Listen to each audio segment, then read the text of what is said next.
What's up, y'all? It's Dr. Paul with another mail call for Liberty Hill Comics, where I share my passion and over 40 years experience comic book collecting, investing, and conservation with you. Today, we're opening a very cool variant comic published by Marvel Comics in the Silver Age. It's exceedingly rare, with only one single low-grade copy in the CGC Census. My plan is to evaluate the copy we're about to open and potentially submit it to CGC in hopes of having the highest copy in the census. Having the highest copy in the CGC Census of a Silver Age Marvel comic is usually a feat reserved for the very wealthy or very lucky. I want to see if we can accomplish this goal on a budget with some good old-fashioned diligence and hard work. You see, we're already off to an inauspicious start. The backing board has some kind of filth that looks like it might be blood on it. And you saw the bag was split up the side, and I just pulled the book out.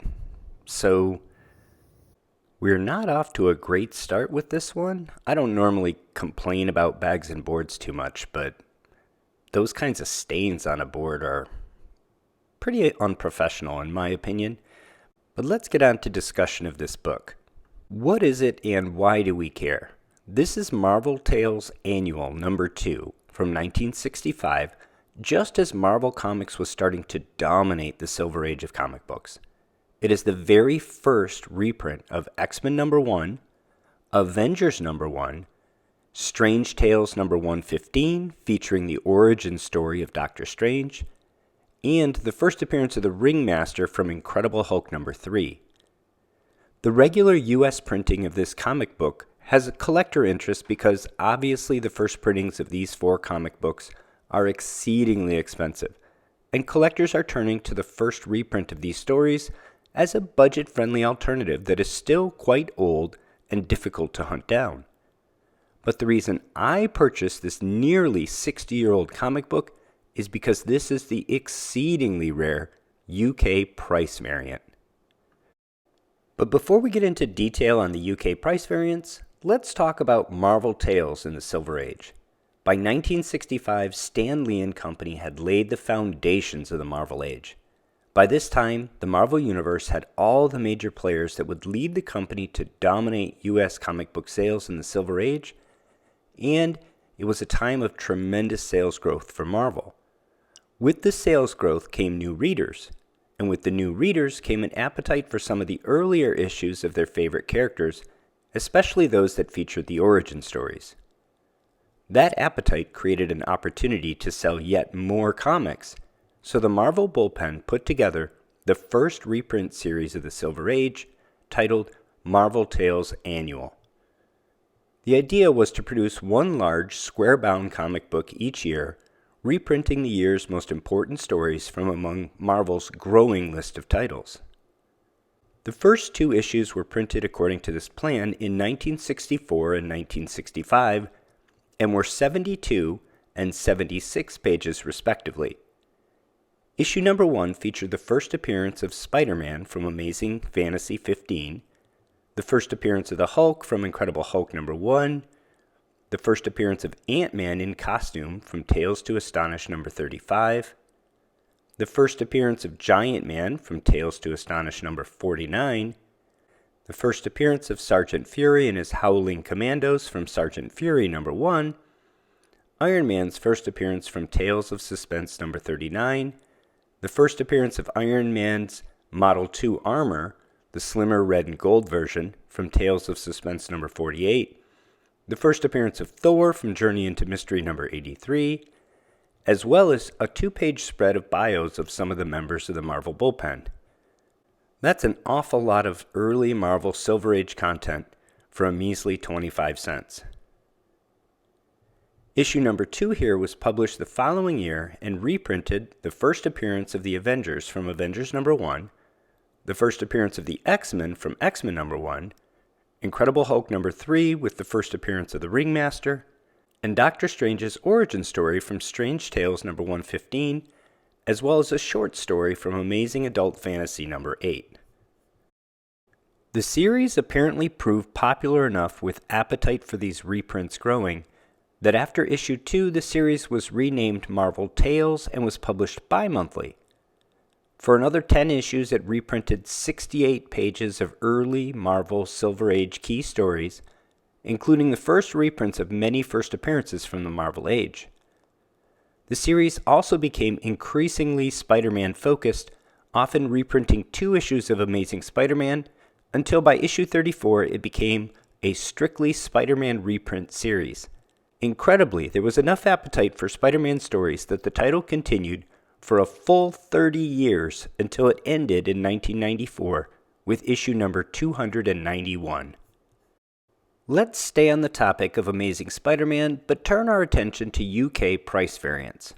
Longtime viewers of the channel know that I'm a huge fan of these little-known, super low-print Marvel price variants that can be found for many of the Marvel comics printed from 1960 through 1981. This image is from Stephen Cronch's blog on the subject. It's the first and last issue of Amazing Spider-Man to have UK price variants. UK price variants are first prints. They were printed on the same printing press at the same time as the US copies.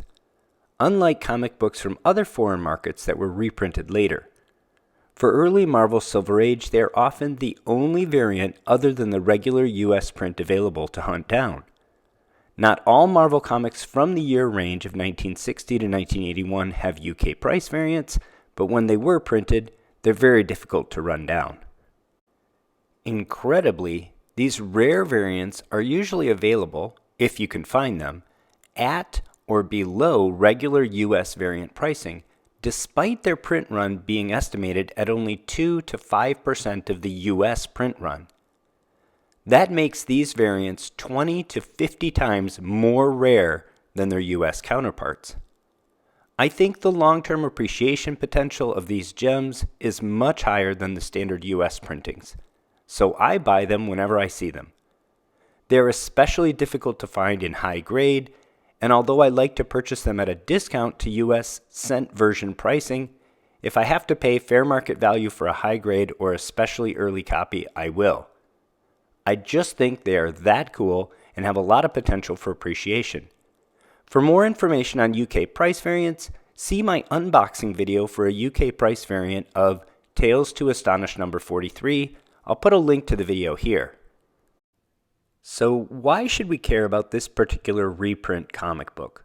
Well, for the regular US printed version of Marvel Tales Annual number 2, there are 273 universal copies in the CGC Census with a median grade of 7.5.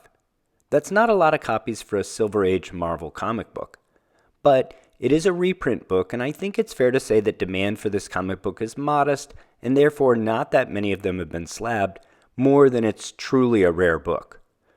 However, interest in this comic has been growing as more people realize that if you can't own the first printing, it's cool to hunt down and own the earliest reprint you can find. And especially given that this comic book packages the first appearance of the X-Men and the Avengers in one place, it's a very cool collectible. I purchased my UK price variant copy off of eBay from the UK. It cost me £60 sterling, or about $75 at today's conversion rate, but because it was coming from the UK, it cost another $26 to ship. So I'm all in on this comic book for $101. The seller advertised it as VG, or a 4.0 on the 10-point grading scale.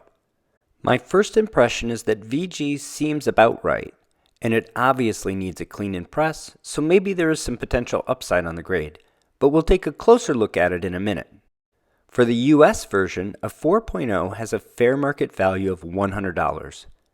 At fewer than 300 total copies in the CGC Census, it's still a thinly traded comic book.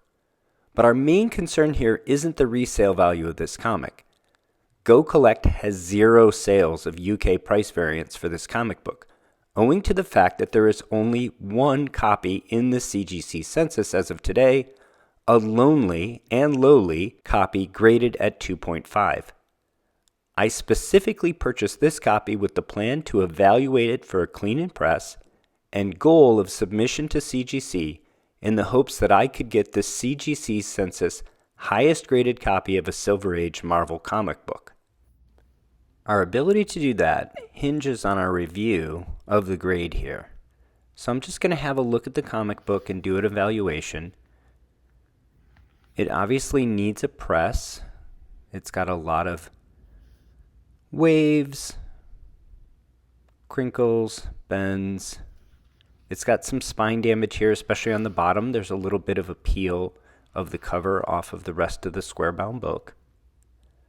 It's got wear and tear consistent with the VG grade. Staples are nice. They're not too rusty. We have good paper quality. It's structurally a pretty sound book other than that little bit of damage on the spine. Let's have a look at the back here.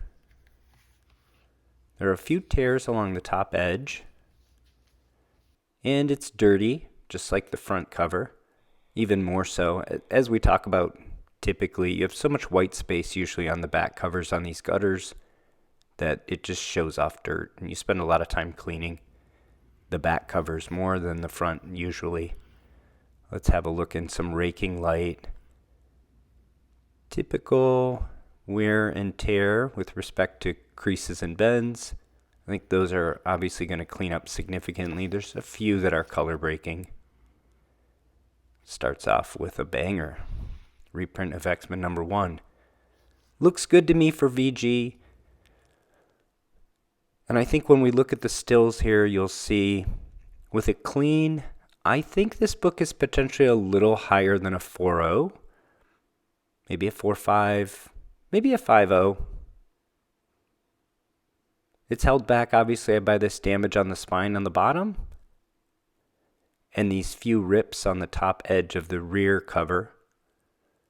But I think with a clean and press, this book is going to be in the 4 to 5 range. And I think that should be good for highest graded copy in the census. So I think our goal is intact. So what's next?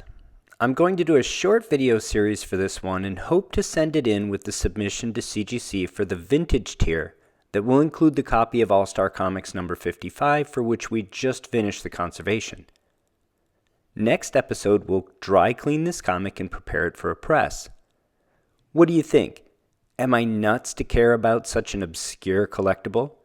Do you think I'm already starting off underwater on this comic book and don't even have my clean and press time and grading fees accounted for yet? Are you thinking, sure, but at the end of the day, no one cares about Marvel Tales and no one cares about UK price variance? Maybe so. Let me know in the comments below. And if you enjoyed this video, please hit the like button and subscribe to the channel. Until next time, happy hunting and take care of one another.